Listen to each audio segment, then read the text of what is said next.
ఇక్కడ ఈ యొక్క ఆది కాలంలో 1వ అధ్యాయంలో అంటున్న మాటలు బట్టి 1వ అధ్యాయంలో అంటున్న మాట ఫలించుట అంటే ఈ ఫలించుటను మన జీవితాల్లో జ్ఞాపకం చేసుకుంటే ఏ విషయాల్లో మనం ఫలించాలి, దేని విషయాల్లో మనం ఫలిస్తూ మన జీవితాలను నడిపించుకోవాలి. ఇక్కడ అంటున్న మాటలో మనకు వాగ్దానం చేస్తాను, నేను అత్యధికముగా అభివృద్ధి పొందిస్తాను. ఈ అత్యధికముగా అభివృద్ధి పొందించడంలో మన జీవితాలు ఏం చేయమన్నారంటే మన యొక్క స్థితిని బట్టి మనం ఫలించే అనుభవంలోకి రావాలి. ఆమేన్. హల్లెలూయా. దేవుడు ప్రభువైన యేసుక్రీస్తు ఆయా ప్రాంతాల్లో సంచరిస్తున్న సమయాల్లో ఒక చెట్టును చూశాడంట. ఆ చెట్టును చూస్తే చూడడానికి ఏమో బాగా పచ్చగా కనపడుతుందంట, చూడడానికి అది బాగా ఆకర్షిస్తుందంట. అయితే ప్రభువైన యేసుక్రీస్తు ఆ ప్రాంతానికి వెళ్ళి ఆ యొక్క చెట్టును చూడగా ఆ చెట్టుకి ఏ ఫలాలు లేవంట.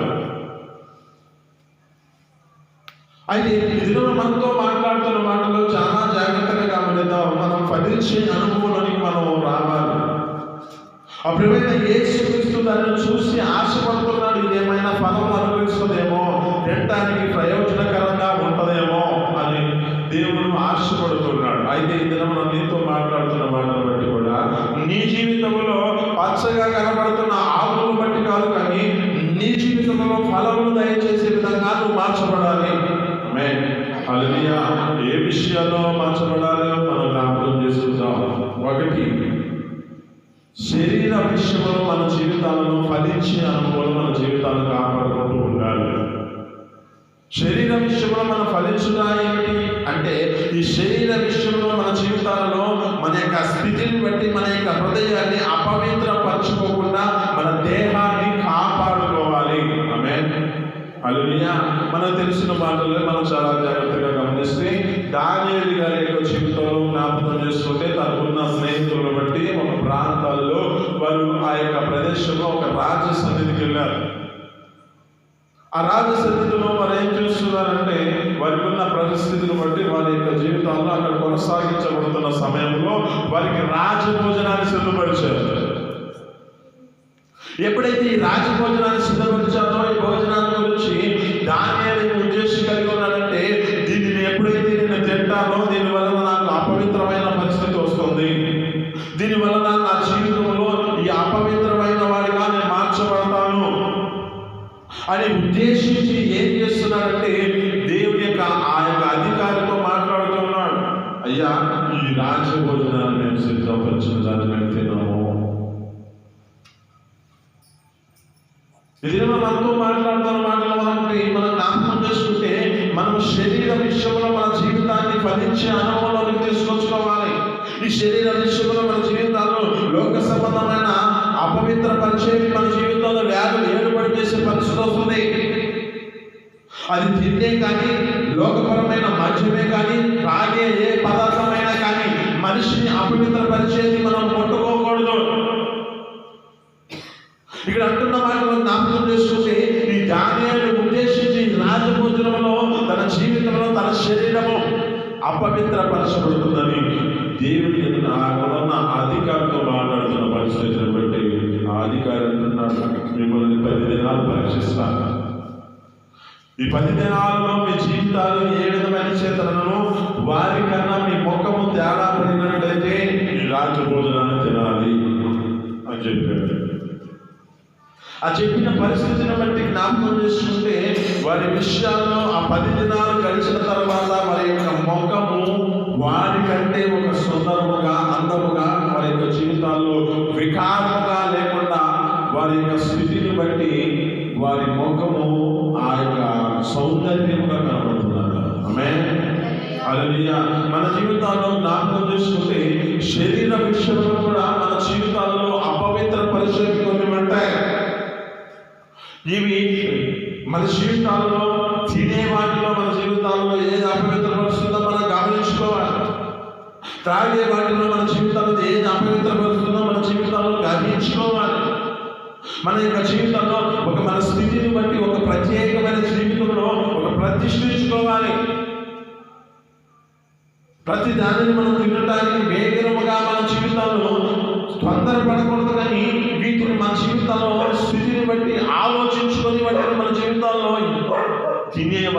మార్చబడాలి. హల్లెలూయా. అందుకే సంసోను గారి యొక్క విషయంలో తన తల్లిదండ్రులను పవిత్రపరుస్తున్నాడు.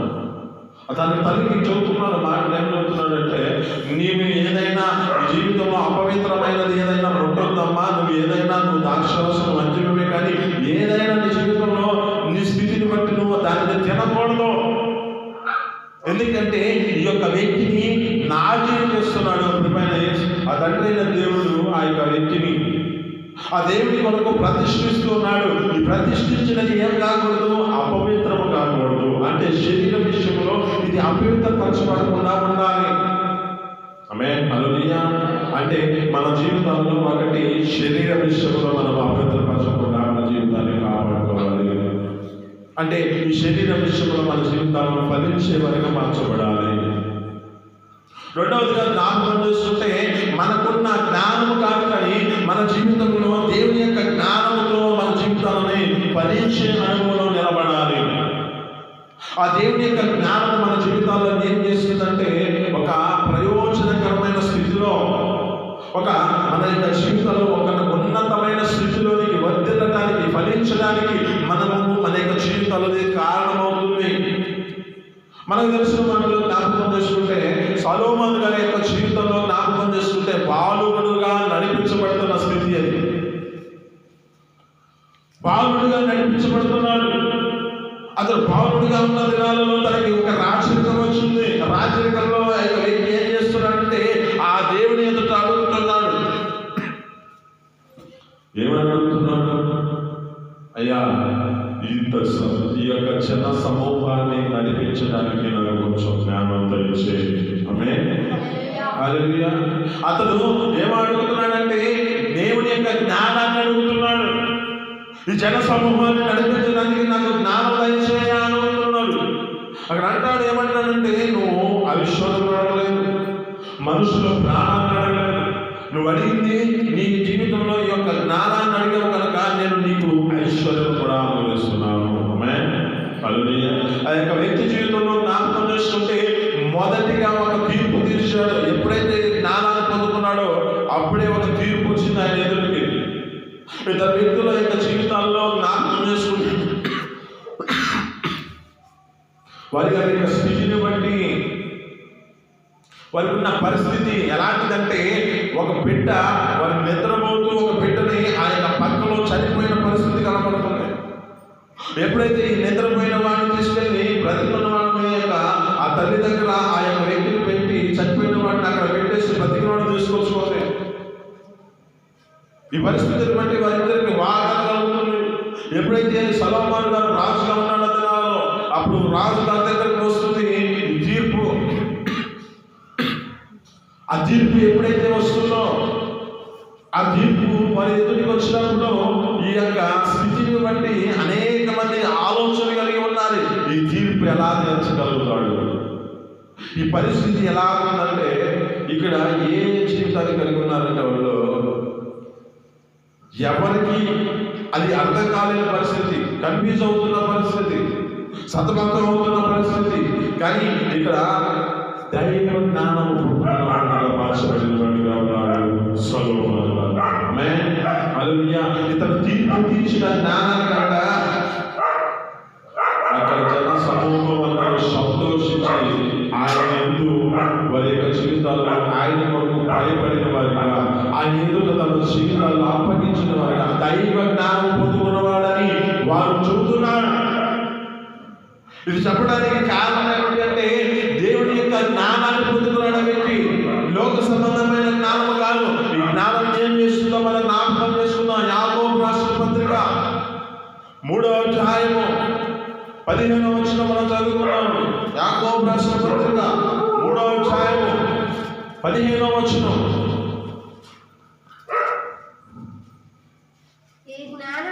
ఈ జ్ఞానము పై నుండి దిగి వచ్చినది కాక భూ సంబంధమైనది, ప్రకృతి సంబంధమైనది, దెయ్యముల వంటి జ్ఞానము జ్ఞానమైనది. ఎలయనగా మత్సరమును వివాదమును ఎక్కడున్ననో అల్లరియు ప్రతి నీచ కార్యము జరుగును. అయితే పైనుండి వచ్చు జ్ఞానము మొట్టమొదట పవిత్రమైనది, తరువాత సమాధానకరమైనది, మృదువైనది, సులువుగా లోబడుతుంది, కనికరముతోను మంచి ఫలములతో నిండుకున్నది. ఆమేన్. హల్లెలూయా. మంచి ఫలములతో నిండుకున్నది. పరలోక జ్ఞానం పొందుకోవాలి మన జీవితాల్లో. ఎలోక సంబంధమైన జ్ఞానం ఏంటిదంటే దెయ్యముల వంటి జ్ఞానం ఇది. ప్రకృతి సంబంధమైన జ్ఞానం మనుషుల జీవితాల్లో ఏం చేస్తుందంటే మనుషులకు తెచ్చిపెడుతున్నది జ్ఞానం. మనిషిని నాశనం చేయడానికి తీసుకొచ్చే జ్ఞానం ఈ లోక సంబంధమైన జ్ఞానం. అదే పరలోక జ్ఞానాన్ని తీసుకొచ్చినప్పుడు ఆ పరలోక జ్ఞానము పవిత్రమైనది, పరిశుద్ధమైనది, ఇది సమాధానకరమైనది, సులువుగా లోబడినది, కనికరముతో కూడినదిగా ఉంది, మంచి ఫలము చేత నింపబడినదిగా ఉన్నది. ఆమేన్. హల్లెలూయా. అందుకే మన జీవితాల్లో ఒకటి మనము శరీర విషయంలో ఫలించేవారుగా ఈ శరీర విషయంలో అపవిత్రపరచుకోకుండా మన జీవితాన్ని కాపాడుకోవాలి. రెండు, మన జీవితాల్లో దేవుని యొక్క జ్ఞానాన్ని పొందుకొని ఆ దైవ జ్ఞానాన్ని మనం పొందుకొని నడిపించబడాలి. ఈ దైవ జ్ఞానం మన జీవితాల్లో పవిత్రమైన వారిగా చేస్తుంది. ఈ దైవ జ్ఞానం మన జీవితాల్లో సమాధానకరమైన స్థితిని అనుగ్రహిస్తుంది. ఈ దైవ జ్ఞానం మన జీవితాలలో సులువుగా మన జీవితాలలో ఎలాంటి పరిస్థితులు కలుగకుండా మన యొక్క జీవితాలలో ప్రతి విషయంలో లోబడే స్థితిని కలుగజేస్తుంది దేవుడికి. ఈ జ్ఞానం మన జీవితాల్లో మంచి ఫలముల చేత నింపబడే స్థితిని తీసుకొస్తుంది. మూడవదిగా జ్ఞాపకం చేసుకుంటే మన జీవితాలలో మనకున్న కుటుంబ విషయాలలో మనం ఫలించేవారుగా మన జీవితాల్లో నడిపించబడాలి. ఈ కుటుంబ విషయాలను మన జీవితాల్లో జ్ఞాపకం చేసుకుంటే మన యొక్క స్థితిని బట్టి మనకున్న వారిని మనం దేవుని ఎదురుకు తీసుకొచ్చేవారుగా, మనల్ని బట్టి మన యొక్క స్థితిని బట్టి మన యొక్క ప్రవర్తనను బట్టి మన యొక్క కుటుంబం మొత్తం దేవుని యొక్క సన్నిధిలో కుటుంబముగా ఫలించేవారుగా మనం నడిపించబడాలి. ఆమేన్. హల్లెలూయా. ఇక్కడ జ్ఞాపకం చేసుకుంటే దేవుని యొక్క లేఖనాల్లో సెలవుస్తున్న వాటిలో యెహోషువ అంటున్నాడు తన కుటుంబాన్ని దేవుని ఎదుట, అయ్యా ఇక్కడ మీరైతే ఎవరినో సేవిస్తారు, మీరు ఎవరినో సేవిస్తారు నాకు తెలియదు, బయలుదేవతలు చేస్తారు, అక్కడ అక్కడ దేవతల దేవుడు సేవిస్తారు తెలియదు, నేను నా ఇంటి వారి అమ్మవారిని సేవిస్తాము అంటున్నాను. ఆమేన్. హల్లెలూయా. అంటే ఇక్కడ తన కుటుంబముతో సహా దేవుని ఎదుటికి వచ్చారు. తన కుటుంబముతో సహా దేవుని ఎదుటికి వచ్చారు కనుకనే తన జీవితాల్లో వారి యొక్క స్థితిని బట్టి ఆ దేవుని ఎదుటిలో ఫలించే వారి యొక్క జీవితాల్లో కలిగి ఉన్నట్టుగా కనపడుతుంది. అంటే మన విషయాల్లో మనం దేవుని విషయాల్లో ఏం చేయాలంటే మనం కుటుంబంతో సహా దేవుని ఎదుటికి వచ్చేవారుగా మనం జీవితాల్లో నడిపించబడాలి. ఇక్కడ ఒక వ్యక్తిని జ్ఞాపకం చేస్తున్నారు. నోవాహు యొక్క జీవితంలో ఆ నోవాహు యొక్క స్థితి ఎలాగంటే నీతివంతులుగా కనపడుతున్నాడు. ఆ దినాలలో దేవుని యొక్క కృపను పొందుకున్న వాడిగా కనపడుతున్నాడు. ఆ దేవుని కృపను పొందుకున్న వాడిగా నీతివంతులుగా కనపడుతున్న వారి జీవితంలో ఒక హెచ్చరిక కలుగుతుంది. ఏప్రిల్ రాసిన పత్రిక 11వ అధ్యాయం 7వ వచనం చదువుకుందాం.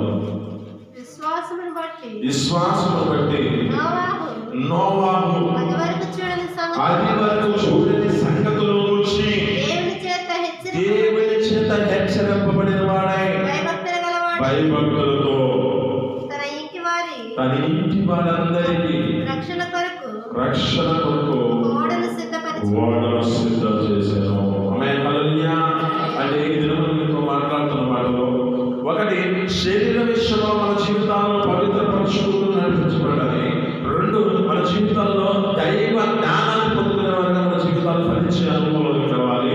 మూడు, మన జీవితాలలో కుటుంబ విషయంలో అభివృద్ధి పరచబడే ఆ కుటుంబ విషయాలలో మన జీవితంలో రక్షింపబడిన వారిగా ఒక ఫలించే అనుభవంలోనికి మన కుటుంబాలన్నింటినీ దేవుని ఎదురులో మన జీవితాల్లో ఫలించే వారిగా మార్చబడాలి. ఇక్కడ ఈ యొక్క నోవాహు గురించి జ్ఞాపకం చేసుకుంటే అది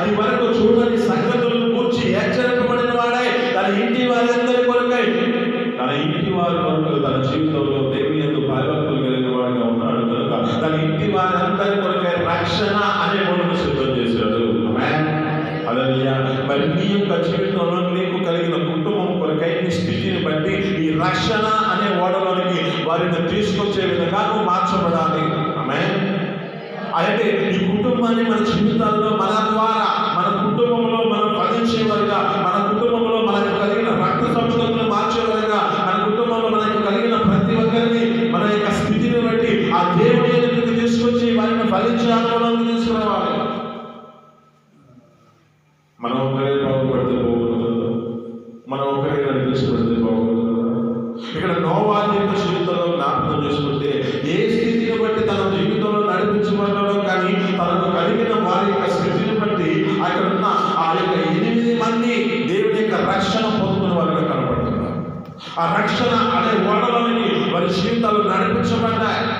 అయితే ఇది మీరు మాట్లాడుతున్న మాటను బట్టి నీ కుటుంబం కోసం నీ యొక్క జీవితంలో ఎంతగా నీ స్థితిని బట్టి ప్రార్థిస్తున్నావు, ఆ కుటుంబ కొరకు నీ జీవితంలో ఎంతగా నీ జీవితంలో త్యాగం చేస్తూ ఆ కుటుంబ రక్షణ కొరకై ఆ కుటుంబము దేవుని ఎదుటికి వచ్చి ఫలించే వారిగా మార్చబడాలని ఆశపడుతున్నాం. 3 విషయాల్లో మనం చాలా జాగ్రత్తగా గమనిద్దాం. శరీర విషయంలో మన జీవితాలను ఫలించాలి, దైవ జ్ఞానం పొందుకున్న విషయాలు మన జీవితాలు ఫలించాలి, కుటుంబ విషయంలో మనం ఫలించే వారిగా మన జీవితాలు మార్చబడాలి. 4వదిగా మన జీవితాల్లో ఆత్మ సంబంధమైన ఫలముల చేత ఫలించే వారిగా మనం నడిపించబడాలి. ఆమేన్. హల్లెలూయా. ఆత్మ ఫలముల చేత మనం నింపబడిన వారిగా ఈ ఆత్మానుసారంగా మన జీవితాలు నడిపించుకుంటూ ఈ ఆత్మానుసారంగా మన యొక్క హృదయాలను దేవుని ఎదుట నడిపించుకుంటూ మనం నడిపించబడాలి. ఇక్కడ లేఖనాలు బట్టి చూస్తున్న మాటలు జ్ఞాపకం చేసుకుంటే కీర్తనలో 1వ అధ్యాయంలో జ్ఞాపకం చేసుకుంటే అక్కడ నుంచి 1వ అధ్యాయంలో 2వ వచనం కాడి చదువుకుంటే అక్కడ అంటాడు, యెహోవా ధర్మశాస్త్రమందు దీపారాత్రులు ధ్యానించేవాడు ధన్యుడు. ఇంకా తర్వాత అతడు నీటి కాలమున ఎవరైనా నాటబడిన వాడే ఆకువాక తన కాలమందు పాలమించు చేతి వలె ఉంటాడు. ఆయన చేయనిదంతయు సఫలమగును. దుష్టులు అలాగుండరు, గాలి చెదరగొట్టు పొట్టు వలె ఉందరు. న్యాయ విమర్శలలో దుష్టులను నీతిమంతుల యొక్క సభలో పాపులు నిలవలేరు.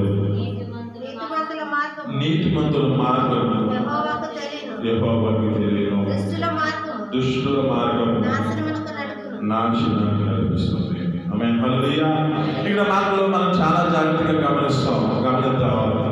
ఈ 4 అనుభవం ఏమిటంటే, 1 శరీర విషయంలో మన జీవితాలను పవిత్రపరుచుకుంటూ ఫలించేవారిగా మార్చబడాలి. 2 మన జీవితాలలో దైవ జ్ఞానాన్ని పొందుకొని మన జీవితాలలో ఫలించేవారిగా మన జీవితాలను నడిపించుకోవాలి. 3 మన యొక్క కుటుంబ విషయంలో మన దేవుని ఎదుటికి మన కుటుంబాన్ని దేవుని ఎదుటికి తీసుకొచ్చే ఫలించే అనుభవానికి మనకు కలిగిన రక్త సంబంధికులని మనకు కలిగిన ప్రతి బంధుమిత్రులందరినీ దేవుని ఎదుటికి తీసుకొచ్చే ఫలించే అనుభవాలకు మనం రావాలి. 4 మన జీవితాలలో ఆత్మ సంబంధమైన ఫలముల చేత మన యొక్క జీవితాలు ఫలించే వారిగా మనం మార్చబడాలి. ఆత్మ సంబంధమైన ఫలములుగా గలతీయులకు రాసిన పత్రిక 5వ అధ్యాయం 22వ వచనం.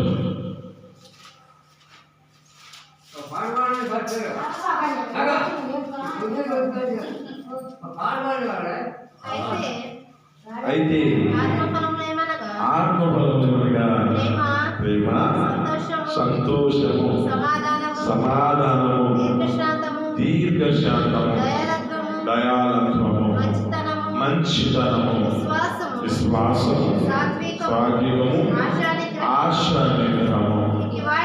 ఇటు వాటికి విరోధమైనది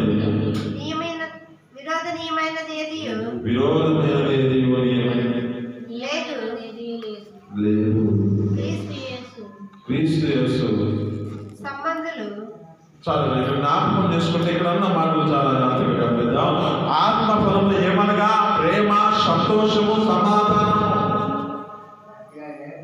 ఇది విశ్వాసము, సాత్వికము, ఆశా నిగ్రహము.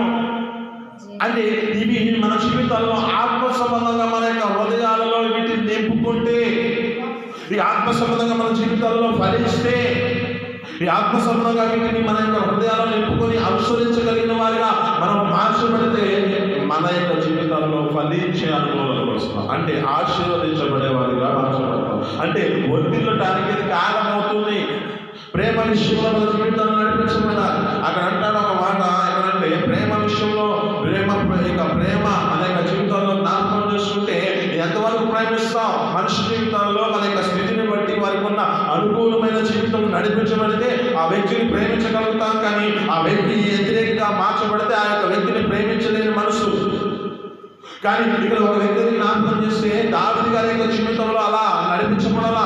దావీదు గారి యొక్క స్థితిని బట్టి దేవుడు ఏ విధంగా ప్రేమిస్తున్నాడో, ఆ దేవుడు ఏ విధంగా ప్రేమిస్తున్నాడో, తనకు కలిగిన సహోదరునే కానీ తనకు మామైన ఆ వ్యక్తే కానీ ఏ వ్యక్తినైనా దేవుడు తాను దేవుని యొక్క సన్నిధిలో ప్రేమించేవాడిగా కనపడతాడు. అంటే ఆ ప్రేమ మన జీవితాల్లో నిలిచి ఉండాలి. ఇంకా మన జీవితాల్లో సమాధానకరమైన స్థితి ఉండదు. ఈ సమాధానకరమైన జీవితం నడిపించబడదనే పరిస్థితి ఉండదు. ఈ సమాధానం చేత మన జీవితాన్ని నడిపించుకోవాలి. అక్కడ అంటాడు ఒక మాట, ఏమంటాడంటే నీ సహోదరుని ఏదైనా ఈరోజు భావం ఏదైనా ఉంటే నువ్వు బలిపీఠము ఎలా ఉండాలి, ఆ బలి అర్పించడానికి ఎలా ఉండాలి, ముందుగా నీ వారి వ్యక్తితో సమాధానపడాలి. ఆమేన్. హల్లెలూయా. ఇంకా మన జీవితాల్లో సంతోషం ఉండదు. నీకు ఎంతవరకు సంతోషం అంటే కొంతవరకు ఆ సంతోషం. అయితే నీ జీవితంలో దేవుని ఎదుట యొక్క సంతోషం పరిపూర్ణత చెందాలి. కానీ ఈ సంతోషంలో నీ జీవితంలో కొంతవరకు దాన్ని నడిపించుకుంటూ నీ యొక్క స్థితిని బట్టి ఏం చేస్తూ ఉంటావంటే ఈ ఆనందం దేవుని ఎదుట నిలబెట్టుకోలేని పరిస్థితి కలుగుతుంది. మన యొక్క నిర్లక్ష్యం వలన ఆనందంలో సంతోషంలో జీవితాలు మన యొక్క స్థితిని ఏలుబడి చేయలేని పరిస్థితి. ఎక్కడ ఉన్నాయి సంతోషాలు అంటే ఇక్కడ అంటాడు, అయా నీ సన్నిధిలో సంపూర్ణమైన సంతోషం ఉన్నది, నీ కుడి చేతిలో నిత్యములు సుఖములు ఉన్నాయా. ఆయన సన్నిధిలోనే మన జీవితాల్లో సంతోషం ఉన్నది. ఆయన సన్నిధిలోనే మన జీవితాల్లో ఆనందం ఉన్నది. ఆయన సన్నిధిలోనే మన జీవితాల్లో నిత్యము సుఖముగా మనం బ్రతికించబడతాం. అందుకే అక్కడ అంటారు ఒక మాటలో జ్ఞాపకం చేసుకుంటే ఏమంటారంటే సంపూర్ణ మానవీయము భక్తి గలవారే నెమ్మదిగా సుఖముగా బ్రతుకోలేము. ఎక్కడ ప్రార్థించాలంటే రాజుల కొరకు, మనుషులందరి కొరకు ఈ జ్ఞాపకం చేయండి అంటే మన జీవితాల్లో ఆ దేవుని యొక్క సన్నిధిని ప్రార్థించేవారుగా, ఆ దేవుని యొక్క సన్నిధిలో మన జీవితాలు నడిపించబడితే ఈ సంతోషం మన జీవితాల్లో పరిపూర్ణమైన సంతోషాన్ని మనం కలిగి ఉంటాం. మరి ఆశ అంటే మనకు కలిగిన ఆశలన్నీ ఏం చేయాలంటే నిగ్రహించుకోవాలి. ఈ ఆశలు మన జీవితాలలో ఏం చేస్తాయంటే ఈ కోరికలు మన జీవితాల్లో ఏ పరిస్థితి కలుగుతాయి అంటే మనకు తెలిసిన ఈ యొక్క మాట ఆదికాండంలో జ్ఞాపకం చేసుకుంటే మీరు ఏమంటారు, అక్కడ అపవాదం వచ్చి మీరు చావనే చావను, మీ యొక్క జీవితాలలో మీ స్థితిని బట్టి మీరు దేవతల వలె మార్చబడతా, మీ కన్నులు తెరవబడతాయి. వారికి ఏమొచ్చింది అంటే ఒక ఆశ పుట్టింది, మేము దేవతల వల్ల దేవుడి వల్ల మేము మార్చబడతాం అని వారికి ఒక ఆశ ఉంటుంది. దాన్ని బట్టి అక్కడ ఉన్న స్థితిని బట్టి వారి ఆశ కోసమే ఆ పన్నులు తీసుకొని తిని వారి జీవితాల్లో ఆ విధమైన స్థితిలో కలిగి ఉన్నారు. మనకు కలిగిన ఆశలను నిగ్రహించుకోవాలి. మనకున్న ఆ యొక్క ఆశలను మనం చంపుకునే విధంగా మార్చబడాలి. యేసేపు యొక్క జీవితంలో జ్ఞాపకం చేసుకుంటే ఇంత ఘోరమైన పాపం చేసి నేను దేవుడికి విరోధి అవుతాను అంటే అతని యొక్క స్థితిని బట్టి తనలో ఉన్న శరీరమైన సంబంధమైన ఆశలను ఆ యొక్క వ్యక్తి కోరికలను చల్లగిస్తున్న పరిస్థితే. కానీ ఆ యొక్క జీవితము పవిత్రమైన జీవితంగా కాపాడుకున్నాడు. తన స్థితిని బట్టి ఆశను నిగ్రహించుకున్నవాడుగా కనబడుతున్నాడు. మరి సాత్వికమైన మనసు, అసాత్వికమైన మనసు మన ప్రభువైన యేసుక్రీస్తు సాత్వికుడై దీన మనసు గలవాడే. ఆయన సాత్వికమైన మనసుతో ప్రతి మనిషి జీవితంలో ఎలాంటి కల్మషం లేకుండా అక్కడ అంటాడు జ్ఞాపకం చేసుకుంటే దూషింపబడి బదులు దూషింపలేదు. ఆయన నోట ఏ కపటం లేదంట. ఆయన ఏ పాపం చేయలేదంట. ఎందుకు ఈ విధమైన స్థితి మనకి ఆయన అంతగా తను తగ్గించుకున్నాడు? ఎందుకు ఈ విధమైన స్థితిలో ఆయన వ్యక్తి నడిపించబడ్డాడంటే అక్కడ మన కోసం ఒక బాగా ఉంచిపోయింది కదా. ఆయన క్రీస్తు మన కొరకు బాధపడి తన అడుగుచాడలు నడుచుకున్నట్లుగా అది ఒక మాది ఉంచిపోయాడంట. అయితే ఈ దినం మీతో మాట్లాడుతున్నాను కాబట్టి మన జీవితాల్లో ఈ యొక్క స్థితిని బట్టి మనం ఒక ఫలించే అనుభవం వద్దాం. ఈ ఫలించే అనుభవంలో మన జీవితాల్లో 4 విషయాలు మనం నేర్చుకుందాం. ఒకటి, శరీర విషయంలోని జీవితాన్ని పవిత్రపరుచుకుంటూ నడిపించబడాలి. వేటి జీవితాలలో తినే వాటిలో కానీ తాగే వాటిలో కానీ నీ జీవితంలో ఏ విధమైన అపవిత్రపరిచేది ఏదైనా నీలో ఏర్పడి చేసే పరిస్థితి వస్తుందేమో దాన్ని నీ జీవితంలో పవిత్రపరచుకో. 2, నీ జీవితంలో దేవుని యొక్క జ్ఞానాన్ని పొందుకో. శరీర సంబంధమైన జ్ఞానము, ఇది శరీరానికి దెయ్యముల వంటి జ్ఞానము, ఇది ప్రకృతికి మనుషుల జీవితాల్లో చిచ్చు పెట్టే పరిస్థితిని తీసుకొచ్చింది. ఇది లోక సంబంధంగా మనుషుల జీవితాల్లో వినోద భావాలను తీసుకొచ్చే జ్ఞానం ఇది. కనుక దైవ జ్ఞానాన్ని పొందుకో. 3, నీ జీవితంలో కుటుంబ విషయంలో నీకు కలిగిన కుటుంబాన్ని నీ యొక్క జీవితంలో తన యొక్క కుటుంబం ఏ విధంగా యెహోషువ ఏ విధంగా తన కుటుంబాన్ని దేవుని ఎదురుకు తీసుకొచ్చుకునే విధంగా తన కుటుంబం మొత్తం దేవుని ఎదురు సేవిస్తున్నానని చెప్పుకుంటూ ఉన్నాడు. అలాగే ఒక నోవహు కుటుంబం గురించి కూడా ఆయన దేవుని చేత హెచ్చరింపబడిన వాడే. ఆయన యందు భయభక్తులు కలిగి తన యొక్క కుటుంబం కొరకే రక్షణను వాడను సిద్ధం చేసుకున్నట్లుగా నీ జీవితంలో కూడా నీ కుటుంబం కొరకై, నీకు కలిగిన రక్త సంబంధికుల కొరకై, నీకున్న బంధుమిత్రుల కొరకై ఒక రక్షణను మనం సిద్ధం చేస్తూ వారికి నీ యొక్క జీవితంలో ఆ సువార్తను ప్రచురపరచు. 4, నీ జీవితంలో ఏం చేయబడాలంటే ఆత్మ సంబంధమైన ఫలములతో, ఆత్మ సంబంధమైన ఫలముల చేత మనం నింపబడుతూ మన జీవితాల్లో నడిపించబడితే యాకోబు సువార్త 15వ అధ్యాయం 8వ వచనం చదువుకుంటూ ఈ మాటలు ముగించుకుంటాం. మీరు బహుగా ఫలించవలన నా తండ్రికి మహిమ కలుగుతుంది. ఇందువలన నాకు శిష్యులుగా మార్చబడతారు. ఆమేన్, హల్లెలూయా. అంటే మనం బహుగా ఫలిస్తేనేమో ఆ పరలోకమున్న తండ్రికి మహిమ కలుగుతుంది. ఇందువలన ప్రభువైన యేసుక్రీస్తుకు శిష్యులుగా మార్చబడతాం. అంటే మన జీవితాల్లో ఫలించే అనుభవంలోనికి రావాలి. ఈ ఫలించే అనుభవంలో మన జీవితాలు నడిపించబడాలి. మంచి ఫలముల చేత మనం నింపబడే వారిగా మార్చబడాలి. ఎందుకంటే ఇక లేఖనాలు చెబుతూ ఉన్నాయి. లేఖనాల్లో ఏం చెబుతున్నాయి అంటే మనం చివరి దినాల్లో ఉన్న కడవరి కాలంలోకి వచ్చాం. అయితే ఈ కడవరి కాలంలో ఏ పరిస్థితులు కలిగి ఉంటాయంటే మత్తయి సువార్త 3వ అధ్యాయం 10వ వచనంలో అంటాడు, ఇప్పుడే కొట్టని చెట్టు వేరున ఉంచబడింది, మారు మనసు పొందని ఎడలా మంచి ఫలముల చేత నింపబడిన ఎడలా ఆ గొడ్డని ఆ చెట్టు వేరున ఉండదు కనుక నరికి వేయబడి అగ్నిలో వేయబడే పరిస్థితి వస్తుంది. కనుక మన జీవితంలో మంచి ఫలముల చేత నింపబడతాం. ఈ ఫలంలో మన జీవితాల్లో మన యొక్క హృదయాల్లో ఈ యొక్క మాటలు మన జీవితాల్లో ఫలించే అనుభవాలకు తీసుకొచ్చే విధంగా మన శరీర విషయంలో, మన యొక్క దైవ జ్ఞానం విషయంలో, దేవుని మన జీవితాల కుటుంబ విషయంలో ఫలించేవారిగా, ఆత్మ సంబంధమైన ఫలముల చేత ఫలించేవారిగా మన జీవితాలు నడిపించుకుందాం.